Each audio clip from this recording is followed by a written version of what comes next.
Hey guys, welcome back to my channel. তো আজকে একদম সিম্পল নিরামিষ লাঞ্চের থালি নিয়ে চলে এসেছি। তো এখানে আছে ভেজ ডাল, বেগুন ভাজা, এখানে আছে বিনস কড়াই ভাজা, আলু ভাজা, কুমড়ো ভাজা, আর ভাতের উপরে একটুখানি কাসুন্দি নিয়ে নিয়েছি। এটা বেশ টকটক ঝাঁঝ একটু খেতে ভালো লাগে তো গরম ভাতের সাথে, তো নিয়ে নিয়েছি।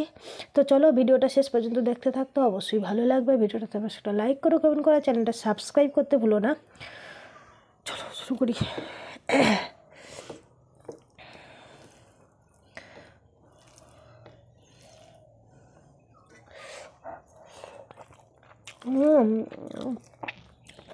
বাবারে,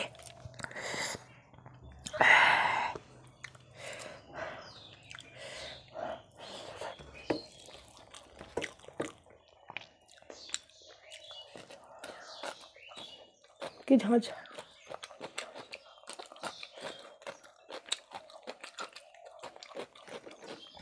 এটা শুধু সর্ষে বেটে খেলে উপকার, তো তেলে তো ভর্তি। তো খেতে ভালোই লাগে গরম গরম ভাতের সাথে।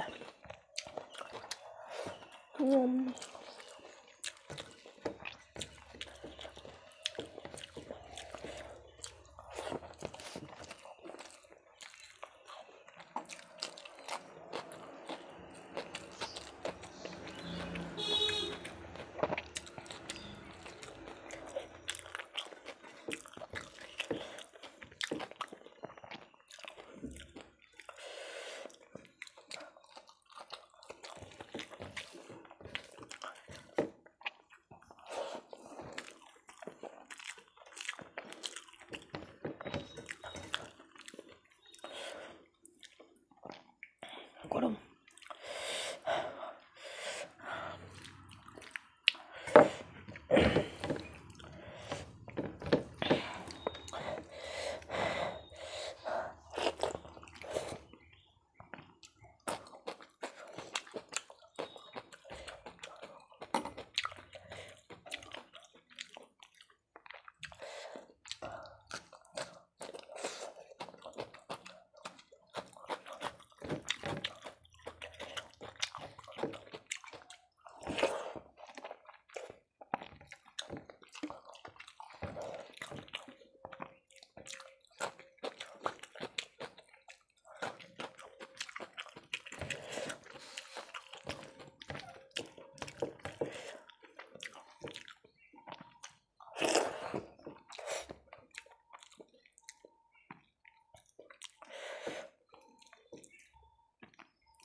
কালকে সোমবার ছিল, সোমবারের ব্রত করি, পুরো নির্জলা উপোস ছিল।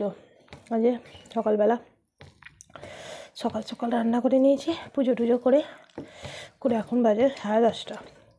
তো ভিডিওটা আজ দেবার মতনও কিছু নেই, তো ভাবলাম যে তাড়াতাড়ি একটু, আর সকালে কিছু খাবো না, ব্রেকফাস্টে এবারে ভাতই খেয়ে নিই বলে সেই কারণে সকাল করে রান্না করে নিয়েছি, করে খেতে বসেছি। তরকারি পাতে কিছু খেতে মন যায় না, আর ভাবলাম যে ওগুলো ভেজে নিই। আরও কিছু করার ইচ্ছা ছিল, একটু পায়েস, পনির ভিজে পড়ে আছে, করা হয় না, ভাল লাগে না।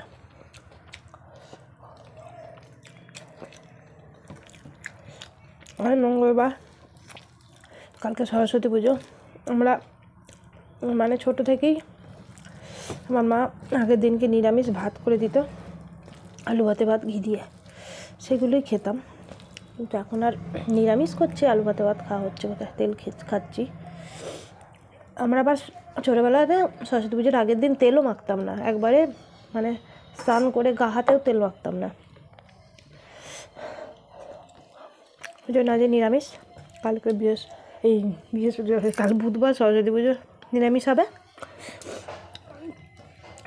বৃহস্পতিবার তো এমনিতেই নিরামিষ, এবার সেই শুক্রবারে।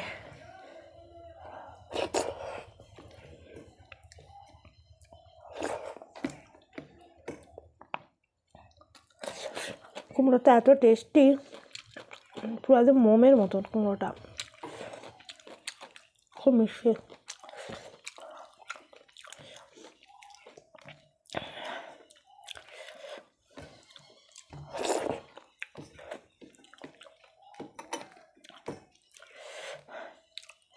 ভাবলাম কালকে সারাদিন উপোস ছিল, একদম নির্জলা উপোস ছিল, এত তেলের জিনিস খাবোও না। আবার আমার ছেলে বললো মা দুটো বেগুন ভেজে দাও। বেগুন কলাটা হালকা করে ভাবিয়ে নিয়ে শুকনো কলাই ভেজেছি, তেল দিইনি, বেগুনটাতেই তেল, কুমড়োটাতে একটু তেল দিয়ে ভেজেছি। আর ভাজাটা সামান্য, ডালটা সিদ্ধ করা, ডালে কোনো ফোড়ন দিইনি, তারপরে সিদ্ধ।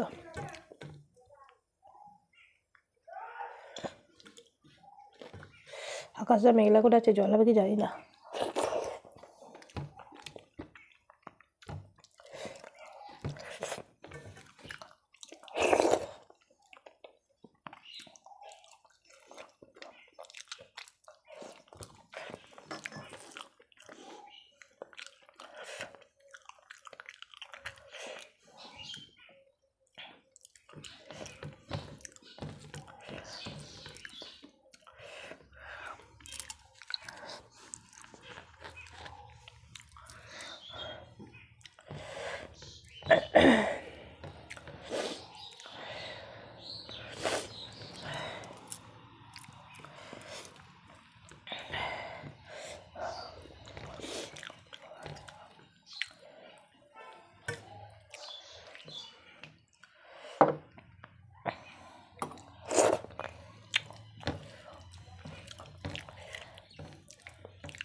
তোকে গেছে টান।